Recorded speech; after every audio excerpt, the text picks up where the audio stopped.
eu convido a igreja a abrir a Bíblia comigo em Lucas capítulo 2. Nós continuamos a nossa caminhada no livro de Lucas. Passamos o Natal, aí a pessoa pensa, agora não vai mais falar de Natal, não vai mais falar da vinda de Jesus, nem nada disso. Não, a gente continua falando porque a gente está pregando em Lucas, a gente vai continuar falando do nascimento de Jesus. Então, Lucas capítulo 2, a gente lê a partir do versículo 21. Apesar que o foco dessa pregação vai ser os últimos capítulos, ou dessa passagem, né, que é a passagem com Simeão, mas a gente vai ler a partir do versículo 21 para contextualização aí, principalmente para aqueles que não conhecem o texto e não conhecem a passagem. Lucas capítulo 2, a partir do versículo 21. Para aqueles que têm um celular e querem trocar a versão, eu leio na NVI. Se você não tem NVI, é NVI que eu estou lendo aqui. Então, Lucas capítulo 2, versículo 21. Completando-se os 8 dias para a circuncisão do menino, foi-lhe posto o nome de Jesus, o qual lhe tinha sido dado pelo anjo antes dele nascer. Completando-se o tempo da purificação deles, de acordo com a lei de Moisés, José e Maria o levaram a Jerusalém para apresentá-lo ao Senhor. Como está escrito na lei do Senhor, todo primogênito do sexo masculino será consagrado ao Senhor. E para oferecer um sacrifício de acordo com o que diz a lei do Senhor, 2 rolinhas ou 2 pombinhos. Versículo 25. Havia em Jerusalém um homem chamado Simeão, que era justo e piedoso e que esperava a consolação de Israel, e o Espírito Santo estava sobre ele. Fora-lhe revelado pelo Espírito Santo que ele não morreria antes de ver o Cristo do Senhor. Movido pelo Espírito, ele foi ao templo. Quando os pais trouxeram o menino Jesus para lhe fazerem o que requeria o costume da lei, Simeão o tomou nos braços e louvou a Deus, dizendo: Ó soberano, como prometestes, agora podes despedir em paz o teu servo, pois os meus olhos já viram a tua salvação, o que preparastes à vista de todos os povos, luz para a revelação aos gentios e para a glória de Israel, o teu povo. O pai e a mãe do menino estavam admirados com o que fora dito a respeito dele. E Simeão os abençoou e disse a Maria, a mãe de Jesus: Este menino está destinado a causar a queda e ao soerguimento de muitos em Israel, e a ser um sinal de contradição, de modo que o pensamento de muitos corações será revelado. Quanto a você, uma espada atravessará a sua alma. Até aqui a leitura da palavra de Deus. Então hoje nós continuamos a falar. Nas últimas semanas nós já pregamos o capítulo anterior e os versículos anteriores. Eu, se eu não me engano, essa já é a 5ª pregação nos capítulos 1º e 2º de Lucas. E vai ficar muito evidente mais para frente o porquê os capítulos 1 e 2 são tão grandes em Lucas. O que está acontecendo? Para contextualizar todo o texto, já para preparar para as futuras mensagens, o capítulo 1 e 2 de Lucas, eles servem como ponte entre o Antigo Testamento e o Novo Testamento. Eles servem como ponte entre o período que nós chamamos de intertestamentário, é o período que não se havia revelação. Qual é esse período? Entre o profeta Malaquias, que é o último profeta, 400 anos antes de Cristo, e o Novo Testamento. Aí é por isso que Lucas ele vai enfatizar, por exemplo, que Isabel ela está cheia do Espírito Santo. Ele vai enfatizar, por exemplo, que Simeão está cheio do Espírito Santo. Por quê? Porque na época de Jesus, nós tínhamos vivido 400 anos de silêncio de Deus. Não haviam profecias de Deus. O Espírito Santo não falava mais naquela época. É por isso que é importante Lucas afirmar o quê? Que essas pessoas estão falando o que elas estão falando porque elas estão cheias do Espírito Santo, porque é o Espírito Santo quem está revelando aquilo que elas estão falando. É muito importante porque nesse tempo a característica da profecia ela era muito apocalíptica. Então não se falava mais assim diz o Senhor e fala alguma coisa como eram os profetas antigos. Eles pegavam a Bíblia, o Antigo Testamento, e eles interpretavam, aí daí surgem muitos textos apócrifas ou pseudepígrafos, né, que não estão na Bíblia, que se dizem passar por exemplo, figuras do Antigo Testamento, como Abraão. Aí você tem outras pessoas como Enoque, aí você vai ter lá os livros apocalípticos de Enoque. Então, nessa época, a literatura era muito apocalíptica e não tinha mais o quê? O Espírito do Senhor agindo. E aí o Lucas ele vai fazer o quê? Ele começa o livro de Lucas, o seu livro, escrevendo num grego muito sofisticado para a sua época. A introdução do seu livro, versículo 1 ao 4, ele usa um grego como se ele estivesse falando com alguém de uma alta autoridade, como se ele estivesse falando com um presidente, com um governador. Ele usa um grego muito formal. A partir do versículo 5, ele muda completamente o seu estilo de escrita. E ele vai para um grego mais comum. E não apenas ele vai para um grego mais comum, como ele começa agora a falar, a escrever de uma maneira muito judaica. Ele vai adotar o quê? Linguagem do Antigo Testamento. E ele vai encher os 2 primeiros capítulos do seu livro com alusões ao Antigo Testamento.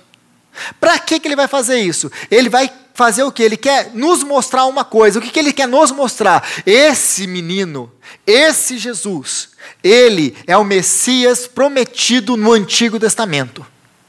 Então o que Lucas está fazendo todo o Antigo Testamento está apontando, todas as profecias, toda a lei está apontando para um fim. O fim, a promessa é esse menino, é Jesus. Ele é o fim da promessa. Ele é a realização, ele é o cumprimento das promessas de Deus para com Israel. Elas todas se encontram no Messias, se encontram em Jesus. É isso que ele quer que ninguém de nós perca aqui. Jesus é o que liga o antigo e o novo. Ele está fazendo essa ponte. Então, nos primeiros capítulos nós vamos encontrar essa referência. Ele fala aqui que eles foram apresentar ele no templo. Eles foram apresentar ele no templo. Olha, eles foram apresentar por quê? Porque existe na lei isso, está escrito na lei, que todo o primogênito deve ser o quê? Comprado de volta, porque todo primogênito, segundo a lei, pertence ao Senhor. Porque vem daquela passagem que Deus tirou Israel do Egito. Todo primogênito me pertence. Então, ele está fazendo essas alusões para mostrar, olha, eles não apenas estão cumprindo tudo que a lei diz, eles são judeus fiéis e que esperam a redenção do povo de Israel. Que é o caso aqui de Simeão. Então essas coisas são importantes, porque nos 2 primeiros capítulos, aliás, nos 4 primeiros capítulos, Lucas ele quer deixar bem claro para todos nós, Jesus é o Messias. A partir do capítulo 5, nós vamos ver o quê? Jesus começando a fazer milagres. E nos 3 primeiros capítulos, nós temos as pessoas falando quem é Jesus e dando glória para Jesus. A partir do capítulo 4, é Jesus dando o seu próprio testemunho daquilo que o Antigo Testamento fala a respeito dele. Ele veio para trazer liberdade ao cativo. Isaías capítulo 61, versículo 1 e 2. Então, ele vai, a partir dos primeiros 4 capítulos, ele vai afirmar, 4 capítulos em Lucas, ele vai afirmar e vai demonstrar que Jesus é o Messias. A partir do capítulo 5 ao capítulo 9, basicamente em termos de demonstração da identidade de Jesus, Jesus vai fazer o que para demonstrar que ele é o Messias? Ele vai fazer milagres. Para atestar que o reino de Deus chegou e que ele é o Messias de Israel. Então esses capítulos são fundamentais, porque a gente começa a ler a Bíblia e a gente vai vendo assim, nossa, Que legal que Jesus nasceu, os anjos cantaram, e a gente escuta isso Natal após Natal, após Natal, após Natal, e isso vira muito comum para a gente.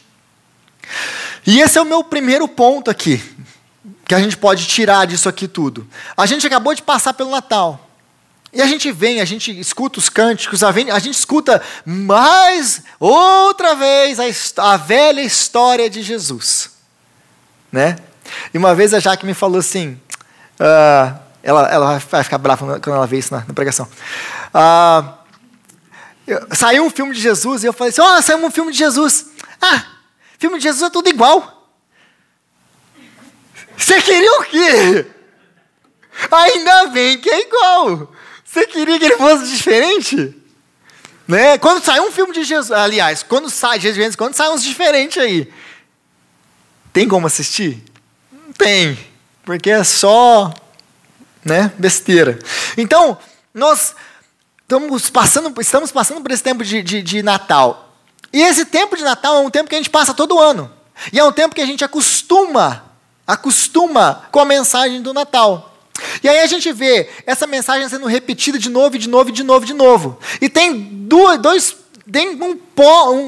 uma coisa a favor e uma coisa contra essa questão da repetição. Por quê? A primeira coisa, o a favor da repetição, é que por mais que a mensagem seja de uma maneira passada de uma maneira não tão eloquente, ela é uma mensagem poderosa.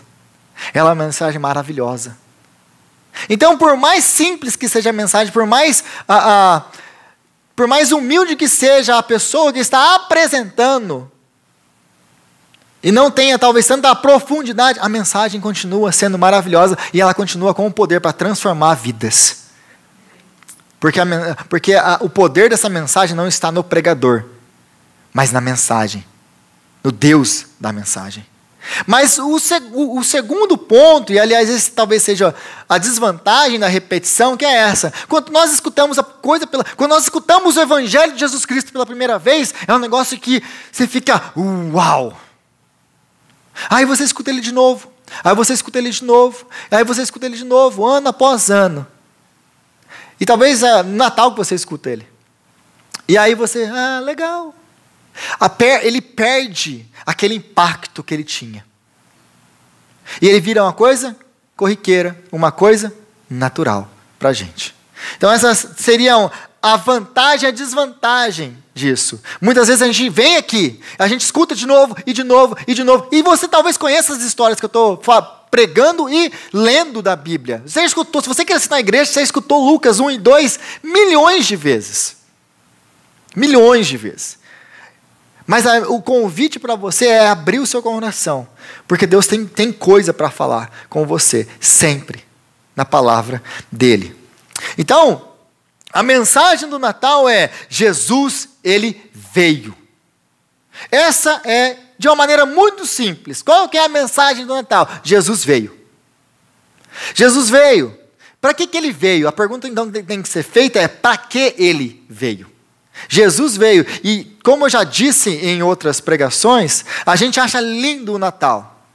Pessoas que não são cristãs, ou que se dizem cristãs, ou que são cristãs de Natal, né? Porque no Natal que a pessoa vira crente, a pessoa, não, você é crente? Então, eu sou cristão. Vai na igreja no casamento da filha e vai no Natal. E aí a pessoa vem e ela escuta a mensagem no Natal, e aí às vezes entra e sai e nem sabe por que Jesus veio. Por que Jesus tinha que vir? Essa é a primeira pergunta que nós temos que fazer.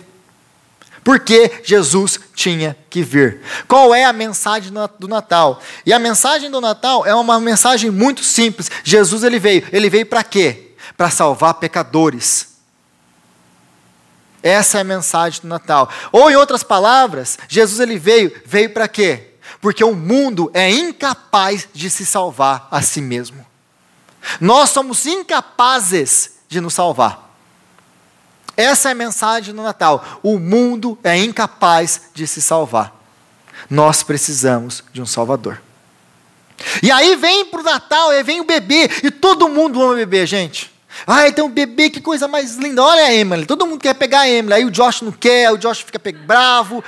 Ele fica igual você já pegou filhote, desculpa essa comparação, Josh, mas já pegou filhote de cachorro? O que fica? O outro cachorro fica fazendo o que com você? Se você é o dono, ele não te morde, mas se é alguém que não é dono, aí o bicho pega. O Josh fica assim, brincadeira, o Josh e a Vivi são excelentes nisso. Todo mundo pega, a Emily passeia, até a avó é mais ciumenta. Mas a gente ama os bebezinhos, ai, que coisa mais linda. E por que todo mundo gosta do Natal e da mensagem do Natal? Jesus veio e nasceu na manjedoura. Era um menino pobre que não tinha onde ficar, nasceu numa manjedoura. Todo mundo gosta de um menino pobre que nasce na manjedoura. Por quê? Porque ele é inofensivo. Só que a mensagem do Natal, ela não acaba com o menino na manjedoura, e ela continua. E aí, Simeão, ele vai falar como que essa história vai progredir. Porque isso que ele falou aqui pra gente é o resto do Evangelho. Lucas vai demonstrar no resto do Evangelho como esses versículos se cumprem. Volta comigo no versículo 34 de novo. E aí no versículo 34 diz assim: e Simeão os abençoou e disse a Maria, mãe de Jesus, este menino está destinado a causar a queda e o soerguimento, ou levantamento, de muitos em Israel, e a ser um sinal de contradição, de modo que o pensamento de muitos corações será revelado. Quanto a você, uma espada atravessará a sua alma. Então Jesus ele vem aqui, Simeão nos mostra aqui 4 coisas que Jesus vai trazer. Jesus ele vai causar a queda e a elevação de muitos. Ele vai ser um sinal de contradição. Ele vai revelar o pensamento do coração, ou dos corações. Em quarto lugar, ele vai trazer a espada. Para que serve uma espada? Para guerra. Então, em outras palavras, Jesus vai trazer a guerra. Mas essa não é a mensagem do Natal comum, Rodrigo. A gente começa, lembra que eu falei da repetição? Repete, a gente não faz mais diferença. Mas a mensagem do Natal é: Jesus, ele veio para levantar ou para derrubar. Jesus, ele veio como sinal de contradição. Jesus, ele veio para trazer a espada para a guerra. Para isso que Jesus veio. Mas, Rodrigo, não faz sentido. Porque a gente, na última semana, na penúltima semana, aliás, anterior, você falou, a gente viu os anjos cantando. O que a gente viu os anjos cantando? Perdão. Capítulo 2, versículo 14, um pouquinho para trás. Paz na terra aos homens aos quais ele concede o seu favor. Paz na terra. A quem? Porque algumas versões antigas, ou algumas vezes a gente vai ver paráfrases dessa passagem, paz na terra a todos os homens. A Bíblia não fala a todos os homens. Paz na terra aos homens aos quais Deus concede o seu favor. Tem uma classe, uma categoria de pessoas. Quais são? Quais pessoas vão experimentar paz na terra? Aqueles que Deus concede o seu favor. Então aqui exclui algumas pessoas. A Bíblia fala isso, não é o Rodrigo que fala isso. Então algumas pessoas vão experimentar paz na terra. Por quê? Porque Deus concedeu favor para elas. Algumas não. E aí é que a gente vai explorar um pouquinho hoje. Mas aí lá no capítulo 12, lá na frente, vai demorar para a gente chegar lá. No versículo 51 diz assim, Jesus diz assim: não pensem que vim trazer paz, mas a espada. Aí a pergunta fica, mas ele veio trazer a espada, ele veio trazer a guerra, ou ele veio trazer a paz? Porque no capítulo 2 ele veio trazer paz, no capítulo 12 ele veio trazer a guerra, veio trazer a espada para a guerra. É guerra ou paz que Jesus vem trazer? Jesus ele veio trazer a paz por meio da guerra. Porque, se você sabe, quando tem inimigos brigando, só tem uma maneira de se haver paz. Ou quando alguém, vamos colocar dessa maneira, tem um exército dominando um país e matando as pessoas e etc, etc. Como que você faz paz naquele país? Como que você traz paz para aquele país? Indo lá e dialogando com terroristas, certo? Não. Com eles não tem diálogo. É na guerra, é na espada. Então você não faz paz com inimigos, se não for a espada. Então Jesus ele vem para trazer o quê? A espada. Como assim, Rodrigo? Como assim inimigo de Deus? É o que a Bíblia diz. Todos nós éramos inimigos de Deus por naturezas. Efésios capítulo 2. Todos nós éramos inimigos de natureza contra Deus. Nós nascemos assim, nesse estado. Então, Jesus ele vem para trazer a espada. Para quê? Porque ele vem para uma guerra. Ele vem para uma guerra. Ele vem para o meio dos inimigos de Deus para trazer paz. E a paz que ele vem trazer é pelo meio da guerra. Então, aí no versículo de novo 34 e 35, ele está destinado a causar a queda e a elevação de muitos, e a ser um sinal de contradição. Então Jesus ele vem para salvar ou condenar. Não tem neutro aqui, não tem caminho do meio. Ele vem ou para salvar, ou ele vem para condenar. Ou ele vem para atrair pessoas, ou para repelir pessoas. Não tem meio termo com Jesus. Ou Jesus ele salva você, ou Jesus condena você. Jesus não condena ninguém, porque Jesus é amor. Está vendo como nós precisamos ler a Bíblia? Porque nós não conhecemos os atributos de Deus. Porque se Deus é amor, Deus é justiça, Deus é ira. Porque se eu amo aquilo que é bom, eu necessariamente, por definição, preciso odiar aquilo que é mal. Se eu amo a justiça, eu tenho que odiar a injustiça. Se eu amo o que é santo, puro e verdadeiro, eu tenho que odiar aquilo que é rebelião, pecado e maldade. Está claro isso? É muito lógico o negócio. Então, se Deus é amor e Ele é justo, Ele tem que condenar o pecado. Ele tem que condenar pecadores. Porque o pecado ele não é um alien. Ele não é um vírus. O pecado ele nasce de dentro de nós. Nas nossas vidas, nas nossas ações. Nós somos, por natureza, pecadores. E é por isso que nós somos inimigos de Deus por natureza. Porque Ele, sendo santo, Ele não tolera o pecado. Costumo dizer para os jovens, ou perguntar para eles, quantos pecados foram necessários para que Adão e Eva fossem expulsos da presença de Deus e condenados. E com eles, todo o universo. Um pecado. Quantos pecados foram necessários para que Lúcifer e seus anjos fossem tirados do céu e condenados ao inferno? Um pecado. Quantos pecados Deus tolera? 0 pecado.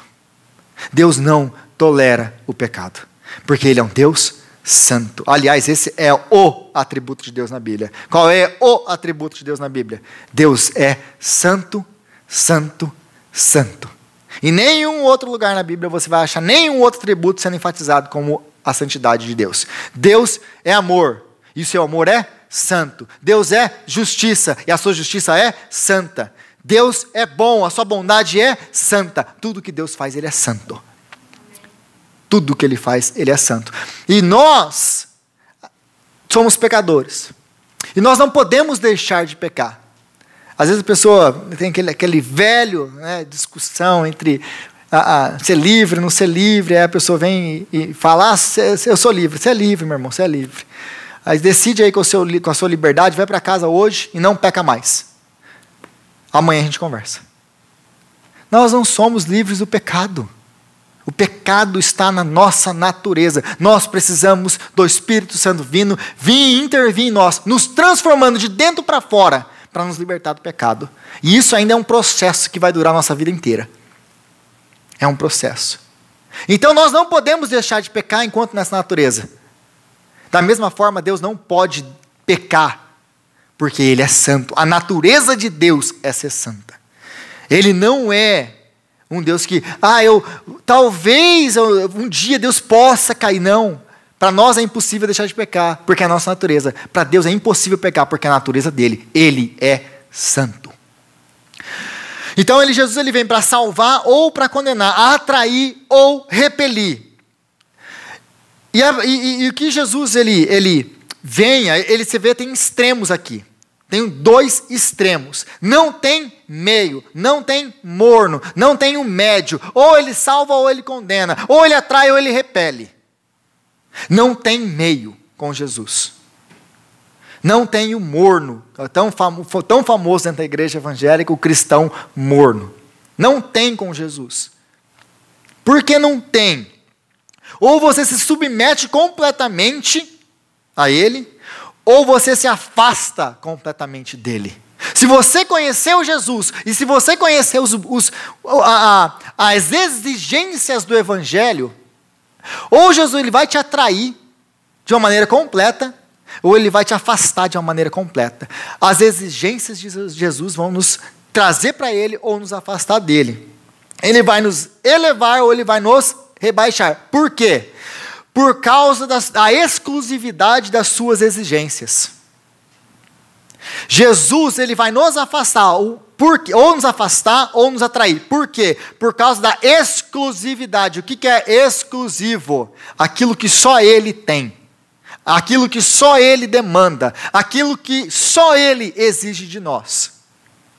Então, quando nós ouvimos aquilo que Jesus demanda, exige de nós, ou isso vai nos afastar de Jesus, ou isso vai nos atrair a Jesus. Como que funciona isso, Rodrigo? Como a gente vai ver ainda nos próximos capítulos de Lucas, mas agora dando apenas uma explicação do que Jesus fala sobre si mesmo. A gente lê isso aqui. Quem crê no Filho tem a vida eterna. Aquele que não crê no Filho não verá a vida, mas a ira de Deus permanece sobre ele. João 3,36. Um pouquinho depois de João 3,16. Então, o que Jesus está dizendo aqui? Aquele que crê no Filho tem vida. Aquele que não crê no Filho permanece debaixo da ira de Deus. Debaixo da ira de Deus. Lucas capítulo 5 e 48 são outros textos. Ele diz: Ele é aquele que perdoa pecados. Várias vezes nos evangelhos você vai vendo o seguinte: vem alguém e Jesus diz o quê? Filho, filha, os seus pecados são perdoados. Como assim? Quem que pode perdoar pecados? Como que ele diz que ele pode perdoar pecado? Ele diz ainda: Ele é o único caminho a Deus e a salvação. João 14,16. Eu sou o caminho, a verdade e a vida. Ninguém vem ao Pai senão por mim. Jesus é exclusivista. Nenhuma outra religião dá acesso a Deus senão dentro do cristianismo, senão em Jesus Cristo. É Jesus que leva a Deus, nenhum outro caminho leva. Nenhum outro. E é isso que as religiões mais odeiam dentro do cristianismo, a nossa exclusividade. Porque se você quer fazer paz com todas as outras religiões do mundo, é só você mudar um artigo. Você muda Jesus de o Salvador para Jesus um Salvador. Se nós tirarmos o artigo definido dessa frase, Jesus é o Salvador, e colocarmos aí um indefinido, Jesus é um Salvador, a gente está em paz com todas as outras religiões do mundo. Sabe qual que é o problema? É que ou Jesus ele é o Salvador, ou ele não é nada. Porque depois dessas coisas que nós acabamos de dizer aqui, de ler aqui, essas são afirmações de Jesus. Ele disse isso. Ninguém vem ao Pai senão por mim. Eu tenho autoridade para dar a minha vida e tomá-la de volta. Eu tenho autoridade para perdoar pecados. Se você crê em mim, você tem vida. Se você não crê em mim, você está condenado. Você consegue imaginar alguém falando essas coisas e você sendo atraído por ela? O que você vai pensar se alguém fala um negócio desse para você? É um arrogante. As pessoas às vezes falam só do que ela sabe fazer, ou o que ela já conseguiu na vida dela. Como que a gente tem isso? É um arrogante, é um orgulhoso. Você consegue imaginar essas pessoas ouvindo Jesus falar isso aqui? Se você não vir, você está condenado. É isso que ele está falando, exclusividade. Então essas frases de Jesus, essas demandas de Jesus, ou vão atrair, ou vão excluir. Ou vão atrair para ele, ou vão repelir dele. Então, era essa a pergunta dos fariseus. Em uma paráfrase minha, quem que esse cara pensa que ele é? Para perdoar pecado?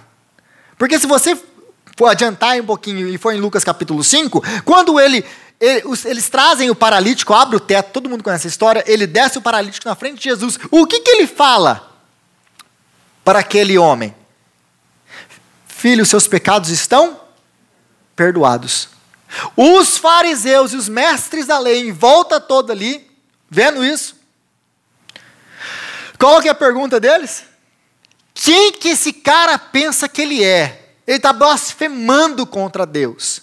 E Jesus, a Bíblia diz que Jesus, conhecendo seus pensamentos, ele faz o quê? Vocês pensam que eu não tenho autoridade para fazer isso? Mas para mostrar que eu tenho autoridade para perdoar pecados, para mostrar, para provar, para demonstrar que o Filho do Homem tem autoridade sobre a terra para perdoar pecados, eu vou fazer o mais difícil. Homem, pega a sua cama, levanta e anda. O que acontece? Ele levanta e anda. Então Jesus ele não está curando um paralítico. Jesus está mostrando que ele tem autoridade para perdoar pecados. Porque, vocês acham que é muito fácil eu perdoar pecados? Porque eu posso falar assim, Rúbia, os seus pecados estão perdoados.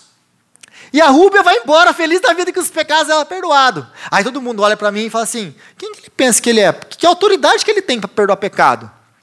E ela vai estar feliz da vida com os pecados perdoados para casa.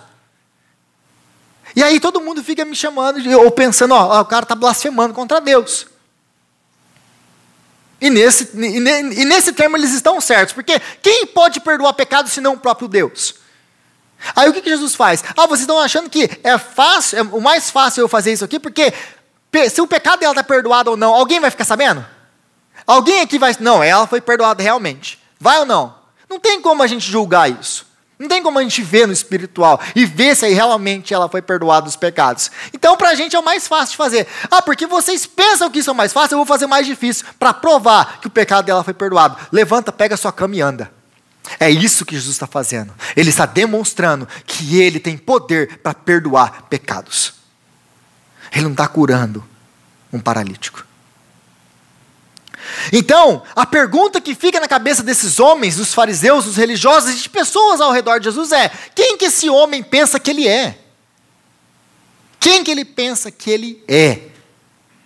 Que autoridade que ele tem para falar que alguém está perdoado ou não? Então essa é a pergunta por todos os evangelhos. Jesus, ele não é um bom mestre. Jesus, ele não é um bom mestre. Ninguém se aproximava de Jesus dizendo: ele é um bom mestre, um mestre maravilhoso. Ninguém, você não vê na Bíblia em lugar nenhum.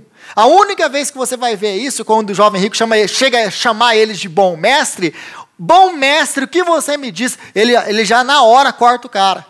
O que ele fala? Por que você está me chamando de bom? Só tem um que é bom. Quem é? Deus. Ele está provocando ele. Ou eu sou Deus, ou eu não sou nada. Então, ninguém se aproximava dele chamando Jesus de bom mestre. Ou eles se submetiam completamente a Jesus, eles jogavam as suas redes e eles se comprometiam com Jesus de corpo e alma. É tudo teu, Jesus. Ou eles queriam o quê? Matá-lo.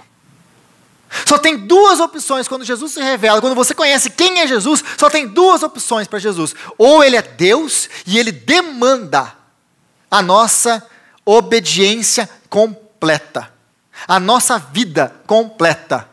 Ou nós queremos matá-lo. Nós não queremos nada com ele. Por quê? Porque ele veio para trazer a espada. Ele veio para trazer espada. Então, como com Jesus não existe a opção morno, meio. Não existe, eu vou ficar aqui, legal, eu acreditei em Jesus, mas eu vou ficar na minha. Então, não sei se eu posso entregar a minha vida, se Jesus vai mesmo. Não faz muito sentido isso para mim, eu não entendo muito bem esse negócio. Mas com Jesus não tem outra opção. Ou você entrega a sua vida, porque aquilo que ele está dizendo que ele é, nada mais, nada menos eu sou Deus. Se ele é Deus, tudo pertence a ele. E ele não divide nada. É dele, pertence a ele. Então com Jesus, se aquilo que ele diz, que os evangelhos afirmam sobre Jesus é verdade, Jesus é quem ele diz que ele é, então não tem nada mais que nós possamos fazer, senão o adorar e nos rendermos a ele, ou odiarmos e corrermos dele, e fazermos guerra contra ele. São essas duas opções. O meio não é um lugar que nós podemos ficar. Então a mensagem de Jesus, e a diferença entre a mensagem de Jesus e o Jesus da mensagem. Porque hoje em dia, se você vai pegar os livros dos teólogos, dos caras, dos eruditos que estudaram, etc., e as mensagens também, as pregações dos livros basicamente têm sido enfatizado o quê? A mensagem de Jesus. Não, nós temos que buscar a mensagem de Jesus, entender a mensagem de Jesus. Eu estava lendo um livro outro dia, e o autor fala basicamente isso. Não, o que é importante em Jesus é a mensagem de Jesus. É que Jesus, ele vem para pregar o amor de Deus, que Jesus, ele vem para enfatizar o potencial do ser humano. É o Jesus coach, né? Você pode, você consegue. Vai dar certo. Então, o que vale em Jesus é o quê? A mensagem de Jesus. Esse negócio de ficar estudando quem era Jesus e o que Jesus dizia ou acreditava dele mesmo, isso só causa divisão na igreja, causa divisão com outras pessoas, só causa pessoas querendo se afastar da gente. Então a gente não tem que ficar se preocupando com o que Jesus disse quem ele era, ou o que ele acreditava ser. Nós temos que se preocupar com o quê? Com a mensagem dele, porque é a mensagem dele que transforma vidas. Essas outras coisas só causam divisão, certo? Errado. Sabe por que as pessoas querem a mensagem de Jesus e não querem o Jesus da mensagem? Porque o Jesus da mensagem demanda lealdade completa. Ele não divide com ninguém. Ou você está com ele ou você não está com ele. É por isso que eles não querem fazer de tudo, malabarismo, para fazer o quê? Para te divorciar a mensagem de Jesus, o Jesus que pregava o amor do Pai. Mas Jesus também, aliás, a gente vai ver isso também, ele começa o ministério dizendo o quê? Arrependam-se e creiam no Evangelho.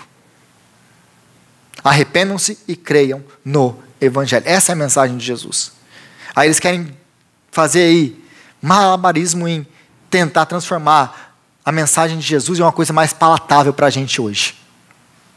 Só que quando nós lemos os Evangelhos, essa opção não é uma opção que Jesus dá para nós. Ou nós nos rendemos a ele, ou nós corremos dele. Aí o C.S. Lewis, ele fala uma coisa que eu acho interessante, e é verdade o que ele fala. E eu parafraseei ele dizendo: se você busca uma religião para te fazer confortável, para te trazer conforto, o cristianismo não é ela. Se você busca uma religião para te trazer, para te deixar mais confortável, para te deixar mais legalzinho, o cristianismo não é ela. Porque o cristianismo é uma renúncia diária. O cristianismo é nós nos submetermos à vontade de Deus e não à nossa. É entender que quem manda é Ele e nós obedecemos. É confiar completamente nele e nada em mim. É nos entregarmos para nós sermos transformados à imagem de Jesus Cristo. Essa é a proposta do Evangelho. Porque o Cristo que é pregado hoje é o Cristo que vem na sua vida, faz tudo o que você quer, do jeito que você quer, a hora que você quer. É só você tirar ele do bolso, dar 3 esfregadinhas na lâmpada, ele sai e ele atende aquilo que você pediu. Só que esse, gente, é o gênio do Aladim. Não é Jesus. Porque essa opção para Jesus não tem. Ou ele é o Senhor da sua vida, ou ele é o pior dos seus inimigos. Só tem essa opção quando se fala de Jesus Cristo. Então, se em Jesus as opções são extremos, como ainda pessoas podem viver de uma maneira indiferente, de uma maneira morna. E eu estou falando de cristão aqui. Como que pessoas podem vir para a igreja, ouvir uma mensagem dessa, e a sua vida continuar do mesmo jeito? Eu posso continuar sendo um crente morno. Eu venho, sento, faço o que eu tenho que fazer. Nossa, o cara não para de falar. Ou que uma vez eu escutei, muita Bíblia para mim. E vou embora. E nunca mais voltou. Desculpa, se você quer outra coisa que não seja isso, não tem mais nada para oferecer. É só a Bíblia mesmo. Então, como que uma pessoa pode, se eu conheço o Evangelho, se eu entendi isso aqui, como que uma pessoa pode viver indiferente? Ou, eu entendi, a demanda de Jesus é, ou eu me entrego completamente, porque Ele é Deus, e Ele demanda, tudo é dele. Não tem um centímetro desse universo que Deus não estenda a sua mão e diga, é meu. É meu, é meu, é meu, é meu. É minha, é meu, é minha, é minha. Não tem nada no universo que Ele não clame para Ele, dizendo, é meu. Aí tem duas opções. Quando vem um pai, gente, se você já assistiu aquele filme 300, vem o rei Xerxes enviando lá os seus missionários, ele chega para o outro rei de Esparta e ele fala, ele quer a sua terra agora pertence aos medos e aos persas. Quando Jesus ele vem para a sua vida, ele fala assim, é minha. Tem duas opções, é a opção que tinha lá o Leônidas, ou você se submete ao rei que está chegando, ou você assume a sua soberania, a sua autonomia e se rebela contra ele, e vai para a guerra contra ele. Aí a gente vê lá o Leônidas lutando contra o exército gigantesco dos medos e dos persas, com apenas 300 homens, e ganhando até uma grande vantagem sobre eles. Só que a diferença entre Leônidas e Xerxes, e nós e Deus, é que nós não estamos lutando contra um exército de 500 mil pessoas. Nós estamos lutando contra o Deus soberano, que Ele pode fazer, estralar os seus dedos, e tudo se desfaz no mesmo instante. Com Ele, gente. Gente, eu costumo falar isso para os meninos, para as minhas filhas. Comigo, tem apenas dois jeitos. O jeito fácil e o jeito fácil. Porque para mim, qualquer um dos jeitos vai ser fácil. Para Deus, é ainda mais fácil. Com Deus só tem dois jeitos. O jeito fácil e o jeito fácil. Porque qualquer coisa para Ele é fácil. Ele é Deus. Ele é Deus. Então, por que essas pessoas continuam estando na igreja e tendo uma vida morna diante de Deus? Porque elas adoram um ídolo. Agora você me ofendeu, Rodrigo. Agora você me ofendeu. Como assim? Você me chamou de idólatra. Exatamente isso, estou te chamando de idólatra. Porque se você está chocado com o que eu estou falando aqui, e você deve estar chocado mesmo com o que eu estou falando aqui, eu, na verdade, eu não estou pregando para você se sentir bem, eu estou pregando mesmo para chacoalhar você, para chacoalhar mesmo, para ver se acorda para a vida, antes que seja tarde demais. É para te chocar mesmo, para te deixar escandalizado mesmo. Mesmo que você não acredite em nada que eu estou falando aqui. Porque no último dia vai mostrar que tudo que eu estou falando aqui é verdade. Então como que essas pessoas conseguem viver de uma maneira indiferente com Jesus? Eu vou sim, Como? Porque elas estão adorando um ídolo e não o Jesus da Bíblia. Elas estão adorando o Aladim. Porque elas vieram para a igreja com essa promessa. Não, vamos lá conhecer o Aladim. Quem é o Aladim? É aquela pessoa lá que você esfrega 3 vezes na lâmpada e te dá o que você quer. Esse é Jesus. Mas quando você começa a ler a Bíblia, você vê que o Aladim não está aqui. Você vê que existe um Deus e Ele demanda obediência. Ele ama profundamente os seus filhos. Mas assim como vocês que têm filhos sabem, eu sei o que é melhor para você. Você não sabe de nada. E eu cuido de você, e você confia em mim. É assim que funciona. Jesus, Deus é um pai que cuida dos seus filhos. Ele não é um avô, ele não é o Papai Noel sentado no céu. Ai, que bonitinho que eles estão pecando. Não, ele não é. Ele não é um gênio da lâmpada, que muitos escolheram fazer. Então essas pessoas criaram um Jesus que nunca contradiz elas, um Jesus que ama elas, a hora que elas, e no meio de tudo que elas tiveram, não, ele me ama sim, eu posso fazer o que eu estou fazendo, do jeito que eu estou fazendo, e nada me constrange, e nada me confronta. E esse Jesus que nunca traz confronto. Já percebeu que existe para muita gente esse Jesus? Essas pessoas não podem casar, nunca entenderam o casamento. Porque se você for casado, você pensar um negócio desse, a sua teoria já cai por terra. Porque a sua esposa, o seu marido, aceita tudo que você faz? Aceita ou não?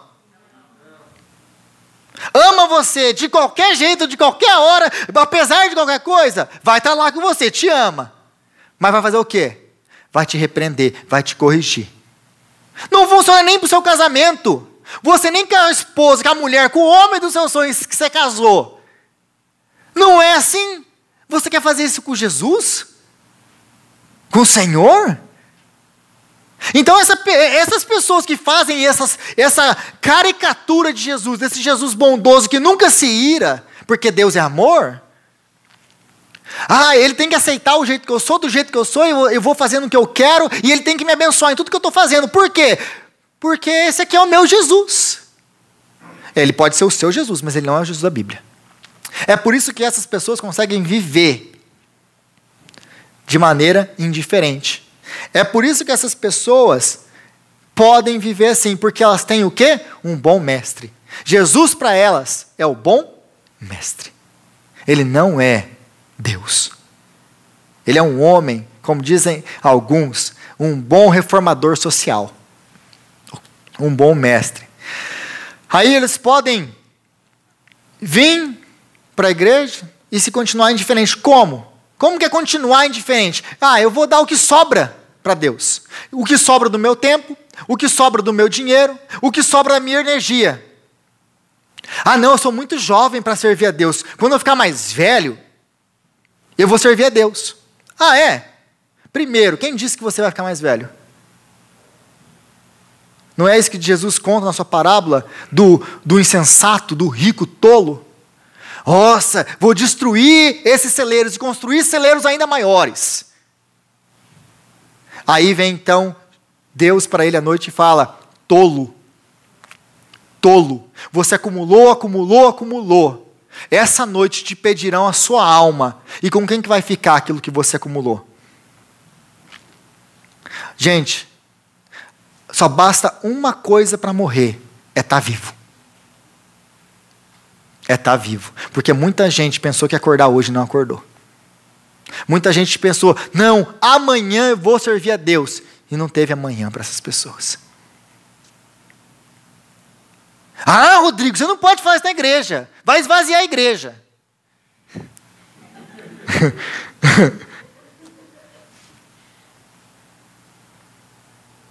Eu nunca vou ser culpado diante de Deus de não ter avisado o meu povo.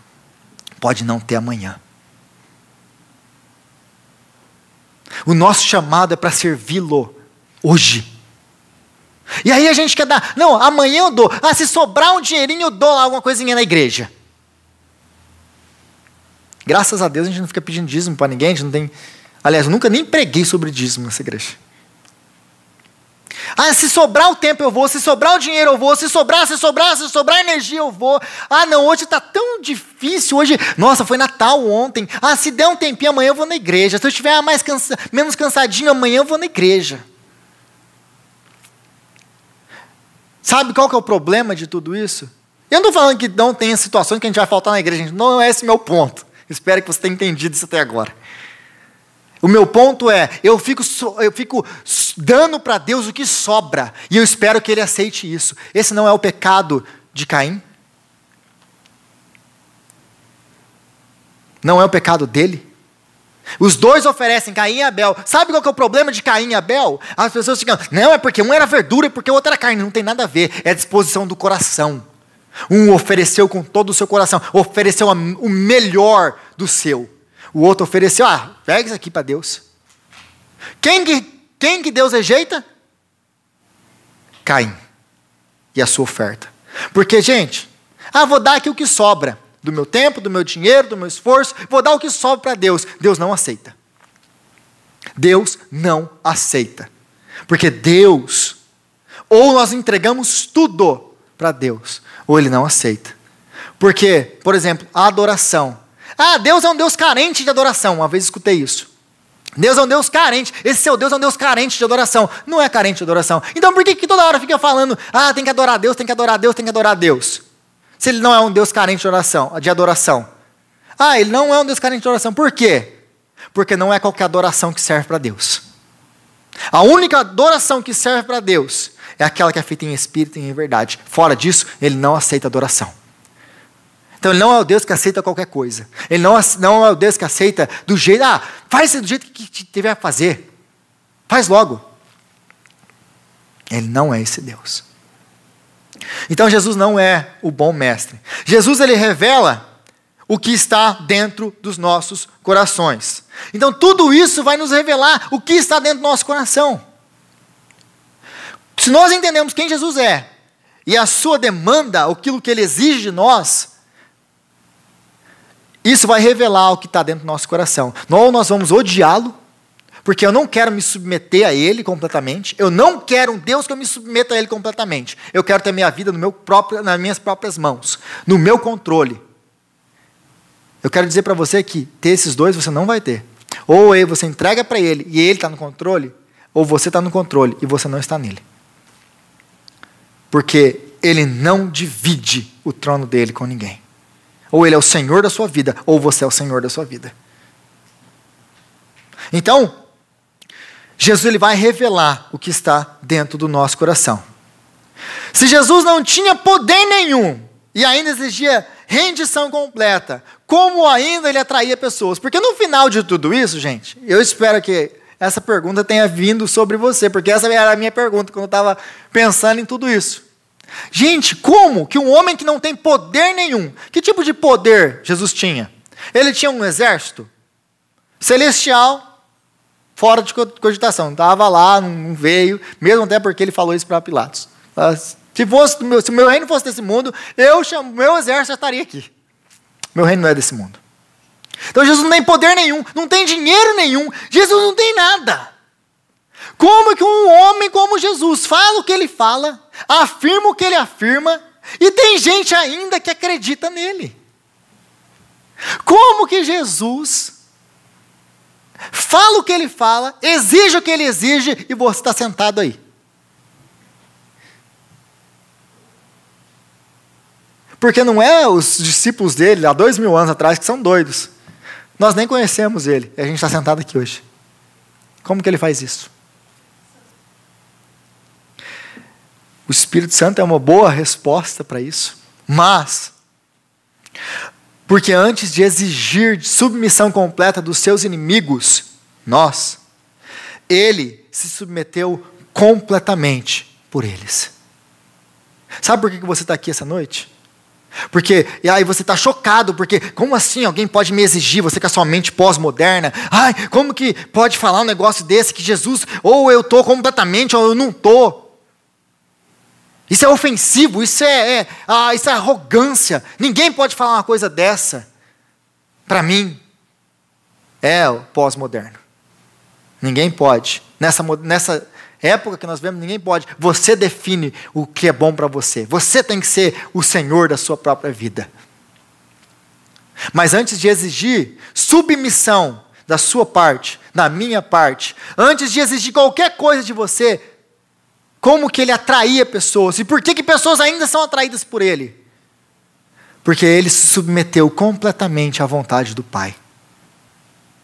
Porque Ele deixou a glória dEle para vir fazer guerra com os seus inimigos.